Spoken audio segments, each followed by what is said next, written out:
Hey everybody, and welcome to Robin's house. Today I'm going to be going over scoring, but before that, I ought to talk about trimmers.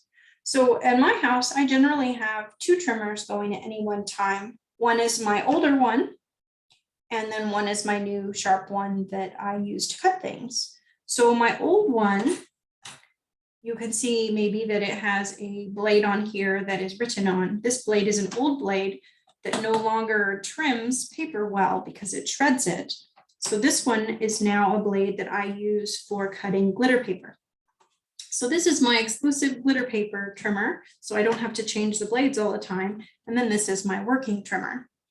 So in addition to that, this exact trimmer doesn't work very well with my embossing tool. So I think that maybe this track is just a smidgelet wider.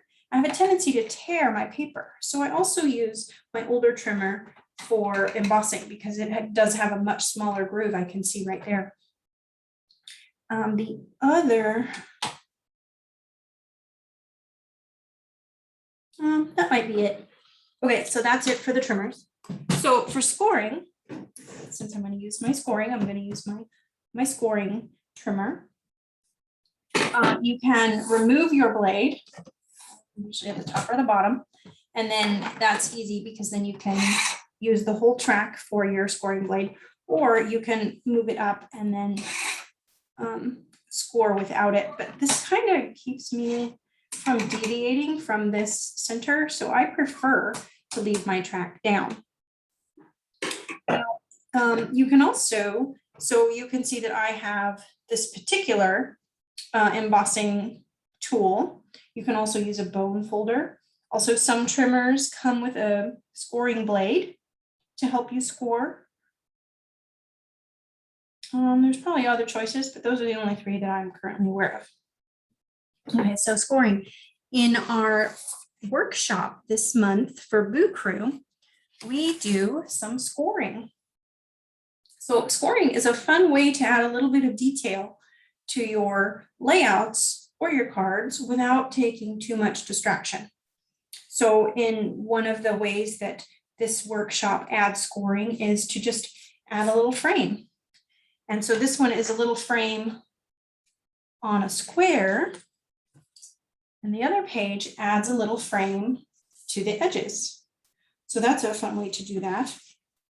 Alternatively, you could score as a decoration and just have it be going on in the background. So I'm just going to show you real quick how to do those. So when you're doing just a ½ inch around the edges, first of all, if you're using our new papers, there's a light side and a dark side. So you're going to want to put the side that you want showing, face it down when you score. So I think this piece happens to be the same on either side, so it doesn't matter. And so you put it to the ½ inch mark. And then I have on my scoring tool, I have one that has a rather large ball and one end that has a small ball. I have much better luck with the large ball because it doesn't actually go down inside the groove. Maybe we can just kind of show you that. So there's me going through the groove, and then I'll use the smaller ball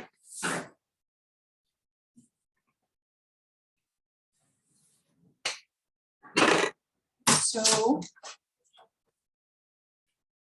in this case, it didn't seem to make much of a difference, but I have a tendency to tear my paper when I use the small ball. So I don't use it as much. And you can just decide what works the best for you. So you saw, you just score it at a ½ inch, turn your paper, score it a ½ inch, and repeat that all the way around. Then you can leave it as this and just have it be a raised detail. Or you could take your sanding block and sand it off. You can be very rough and uneven, or you can be very deliberate and have a solid white line going. It's just up to the look that you're going for and how you prefer to do it. Now, the other way that they had this scored was as the decoration. So this one had the piece going the long way, but the scoring was on the short way. So to do this again, make sure that the side that you want to be showing on your project is down. And then we're just going to do the exact same thing. We're going to do a half an inch, half an inch, half an inch, half an inch. You can use this right-hand side. If you can build your own guide. I sort of have a tick mark over here at a half an inch, or you can extend the arm of your trimmer and just go to the next half an inch there. It's just a preference of how you prefer to work. Just don't go back and forth between the two, because the measurements have a tendency to be slightly different, or at least on my personal trimmers. So this is a very easy, it just depends on how much you love scoring and scoring. And I try to do all of my cutting, all my trimming on one paper, and then cut off the pieces that I need. So sometimes you'll get a project where you only need a little strip, like on this project. You use a whole page and then you just use a strip. Well, to me, it isn't very fun to do a 1-inch strip every half an inch. So I would, as you do in your project, I would give you an extra inch of paper so you could do all your scoring at one time and then just snip off the inch. So that's how we do the same way. After we have scored all of our lines, add your sandpaper. Again, as light or as dark as you want. So this side will be very deliberate, and this side is just wishy-washy. So however is best to you, and then I would trim off that extra inch and you would be ready to go. So scoring is super easy, great way to add a little texture. If you didn't sand that, it would just be lines or a little extra visual texture. So scoring is fun. Give it a try. Let me know if this was helpful. Thanks for watching. Happy crafting.